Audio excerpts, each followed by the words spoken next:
Kimanin shekaru 37 da suka gabata, shugaban ƙasar Iran, Ruhollah Khomeini, ya ba da fatawa tare da kwadaitar da ɗaukacin musulmi akan su kawar da Salman Rushdie daga doron ƙasa. Salman Rushdie, wanda shine marubucin littafin ayoyin shaidan.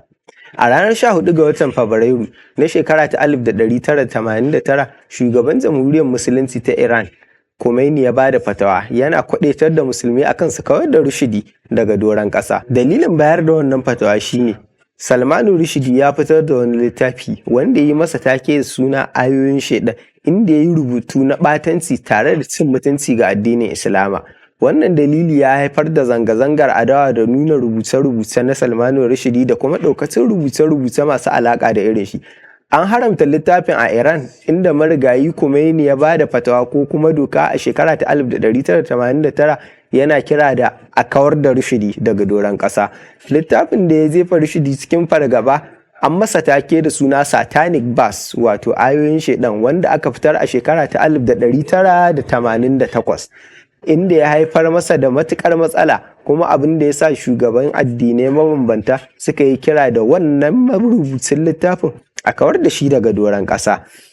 Tun daga wannan lokaci, Rushdie, wanda aka haifa a ƙasar India, ya shiga halin ɓuya, inda ya daina fitowa a bainar jama'a sakamakon ladan dala biliyan 3.3 wanda aka sa ga duk wanda ya kawar da shi. Inda ya ce ƙasa ta farko da ta haramta sayar da littafin sai Pakistan da Afirka ta Kudu suka bi sahunsu, kafin daga bisani sauran ƙasashen musulmai da dama suka yi haka, wato suka hana saye ko sayar da wannan littafi a faɗin ƙasarsu. A watan Janairu na shekara ta 1989, musulmai a birnin Bradford na ƙasar Birtaniya suka yi bikin ƙona kwafin littafin, sannan suka daina saye ko sayarwa ga shagon W.H. Smith. Duk da a lokacin Rushdie bai yarda cewa ya yi ɓatanci ga addinin musulunci ba.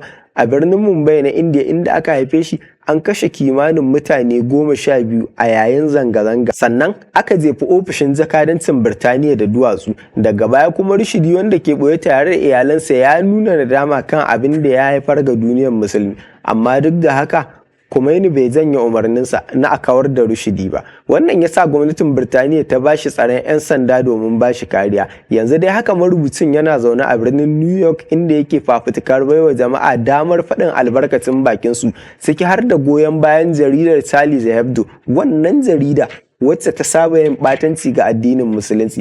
A shekara ta 2022, an kai wa marubucin littafin mummunan hari, inda aka caccaka masa wuka a ranar 12 ga watan Agusta, lokacin da yake kan dandamali don gudanar da jawabi a wani taron marubuta a birnin New York na Amurka. Salman Rushdie ya rasa idonsa guda ɗaya sakamakon wannan hari. Sai dai har yanzu wannan marubuci yana raye. Muna fatan Allah ya kawo ƙarshensa.